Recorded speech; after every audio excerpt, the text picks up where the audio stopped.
2022년 11월 24일 하나님께서 우리에게 주신 말씀은 구약성경 시편 32편 1절로 11절의 말씀입니다. 허물의 사함을 받고 자신의 죄가 가려진 자는 복이 있도다. 마음에 간사함이 없고 여호와께 정죄를 당하지 아니하는 자는 복이 있도다. 내가 입을 열지 아니할 때에 종일 신음함으로 내 뼈가 쇠하였도다. 주의 손이 주야로 나를 누르시오니 내 진액이 빠져서 여름 가뭄에 마름같이 되었나이다. 내가 이르기를 내 허물을 여호와께 자복하리라 하고 주께 내 죄를 아뢰고 내 죄악을 숨기지 아니하였더니 곧 주께서 내 죄악을 사하셨나이다. 이로 말미암아 모든 경건한 자는 주를 만날 기회를 얻어서 주께 기도할지라. 진실로 홍수가 범람할지라도 그에게 미치지 못하리이다. 주는 나의 은신처이오니 환난에서 나를 보호하시고 구원의 노래로 나를 두르시리이다. 내가 내 갈 길을 가르쳐 보이고 너를 주목하여 훈계하리로다.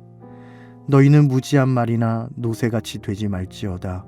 그것들은 제갈과 굴레로 단속하지 아니하면 너희에게 가까이 가지 아니하리로다. 악인에게는 많은 슬픔이 있으나 여호와를 신뢰하는 자에게는 인자하심이 두르리로다. 너희 의인들아 여호와를 기뻐하며 즐거워할지어다. 마음이 정직한 너희들아 다 즐거이 외칠지어다. 오늘 하나님께서 우리에게 주신 말씀 시편 32편 1절로 11절의 말씀을 중심으로 회개하는 자에게 주시는 은혜라는 제목의 말씀을 함께 나누겠습니다. 시편 32편의 말씀은 다윗의 참회시 가운데 하나입니다. 시편 6편, 32편, 38편, 51편, 그리고 102편, 130편, 143편은 다윗의 참회시입니다. 특별히 시편 6편과 32편, 38편과 51편은 밧세바 간음 사건과 관련이 있는 다윗의 참회시입니다. 다윗의 참회시를 통하여 하나님께서는 우리에게 모든 사람이 죄를 범하여 하나님의 영광에 이를 수 없음을 다시 한 번 더 깨닫게 하십니다. 하나님께서 가장 기뻐하시던 다윗도 실수하는 모습을 통해 우리의 죄성을 돌아보며 회개할 때 주시는 은혜를 맛보게 하십니다. 이제 저는 주신 말씀을 통하여 죄를 지었으나 회개하는 자에게 주시는 하나님의 은혜를 함께 살펴보고자 합니다. 첫째, 하나님께서는 회개하는 자에게 자유함을 허락해 주십니다. 1절 말씀은 허물의 죄사함을 받고 자신의 죄가 가려진 자는 복이 있다고 말씀하십니다. 참 재미있지요. 죄를 짓지 않는 자가 복이 있는 것이 아니라 죄를 용서받은 자가 복되다는 사실을 증거합니다. 회개가 무엇입니까? 잘못을 뉘우치고 고치는 것이 회개입니다. 죄에 대한 자각과 하나님께 죄를 지었다는 깨달음이지요. 그러나 그 죄를 자각하지 못할 때 어떻습니까? 나단 선지자가 다윗을 향해 하나님의 엄중한 심판의 말씀을 전한 것과 같이 회개의 자리가 주어지는 겁니다. 우리가 회개하지 아니하고 여전히 죄를 짓고 그냥 살아가면 우리의 양심이 작동합니다. 그리스도인들은 하나님께서 주신 선한 양심이 있지요. 그 양심이 우리를 흔드는 겁니다. 이것을 다윗은 4절에서 이렇게 고백합니다. 주의 손이 주야로 나를 누르시오니. 하나님의 손이 죄인을 짓누른다는 거죠. 그냥 누르는 것이 아니라 앞찾기가 과즙을 쥐어 짜내듯 꾹꾹 눌러준다는 겁니다. 그러니 견딜 수가 없는 거죠. 사도 바울은 이에 대해 로마서 8장 1절로 2절에서 이렇게 얘기하죠. 그리스도 예수 안에 있는 자에게는 결코 정죄함이 없나니.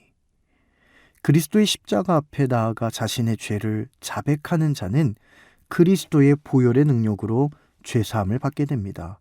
그리고 자유함을 얻게 되죠. 이제는 내가 죄 가운데 사는 것이 아니라 하나님의 능력 안에 살게 되니 자유함을 얻게 되는 거지요. 죄에 대해 자유함을 얻는다는 것은 하나님 손에 붙들려서 하나님의 뜻대로 살아가는 것을 말합니다. 그렇기 때문에 더 이상 걱정과 고민과 근심 없이 하늘을 나르는 새처럼 자유함을 얻게 된다는 뜻이죠. 사랑하는 여러분, 항상 주님 앞에 우리를 돌아볼 수 있기를 원합니다. 내가 주님 앞에 죄를 지었을 때 그 죄를 인정하고 하나님께 전심으로 회개하면 하나님께서는 우리에게 반드시 자유함을 주십니다. 하나님 주신 자유함으로 하늘을 나르는 새와 같이 날마다 기쁨으로 살아갈 수 있는 저와 여러분이 될 수 있기를 간절히 소망합니다. 두 번째, 하나님께서 주시는 은혜가 있습니다. 하나님께서는 회개하는 자의 삶을 인도하신다라고 말씀하시죠. 6절 말씀에서 하나님으로부터 죄사함을 받은 자가 기도할 때 주님께서는 그 사람을 인도하시리라고 말씀합니다. 특별히 홍수가 범람할지라도 그에게 미치지 못한다는 표현은 창세기 6장에 기록된 노아의 홍수를 떠올리게 합니다. 그 누구도 피할 수 없는 상황에서도 주님께서 보호하신다라는 의미를 갖고 있습니다.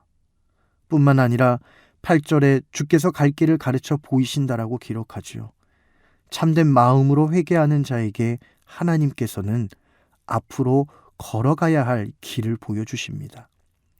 죄로 인해 어두웠던 삶을 밝은 빛으로 비춰주시며 진리의 길로 인도하십니다.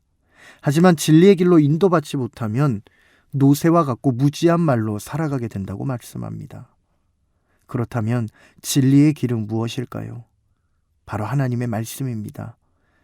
시편에서 반복하는 복이 있는 사람, 의인이라는 표현은 그 핵심에 하나님의 말씀을 주야로 묵상하는 자인가 아닌가 하는 핵심이 있습니다. 그러므로 진정으로 회개하는 자는 하나님의 말씀을 붙잡고 하나님의 말씀을 주야로 묵상하며 그 말씀에서 나에게 보여주시는 하나님의 참된 길로 걸어갈 수 있어야 한다는 거죠. 디모데후서 3장 16절과 17절에 이렇게 말씀합니다.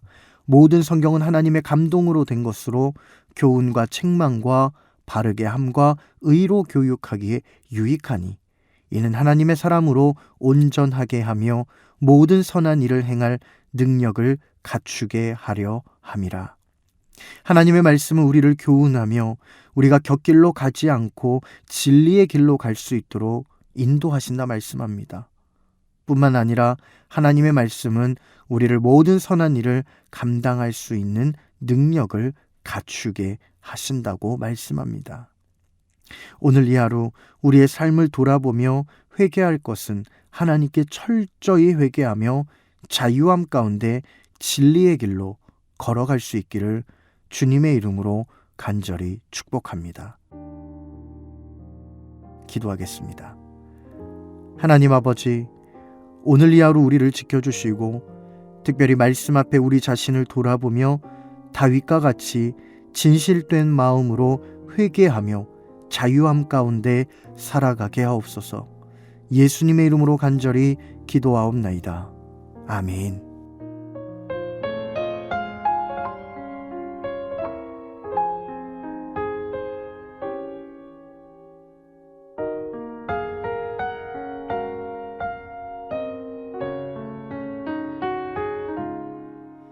너 예수께 조용히 나아가 내 모든 짐 내려놓고 주 십자가 사랑을 믿어 죄 사함을 너 받으라. 주 예수의 은혜를 입어 내 슬픔이 없어지리. 내 이웃을 늘 사랑하며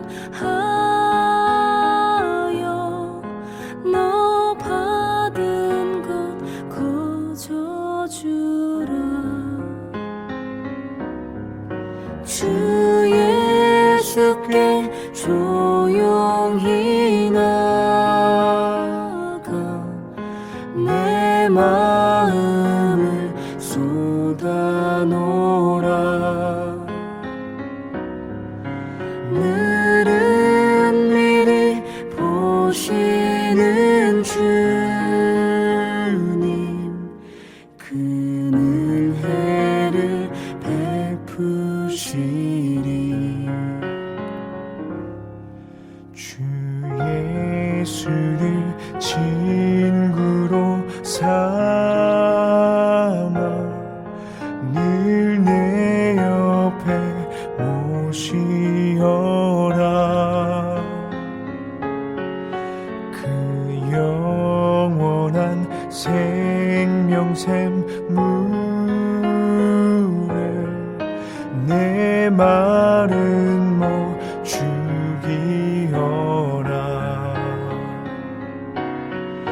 주 예수께 조용히 나가 내 마음을 쏟아놓으라. 늘은 미리 보시는 주님, 그 은혜를 베푸시리.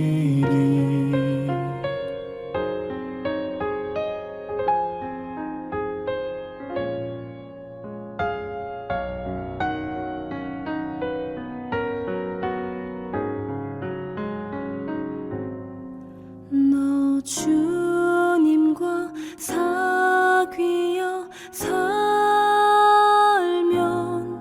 새 생명이 넘치리라.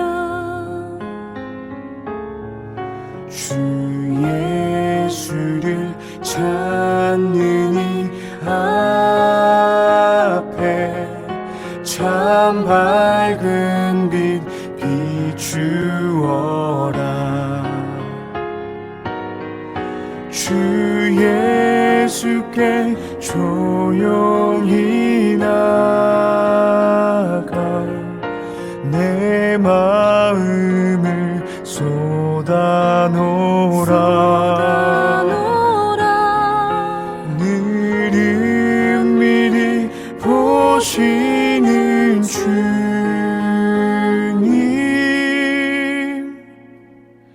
그 은혜를 베푸시리. 그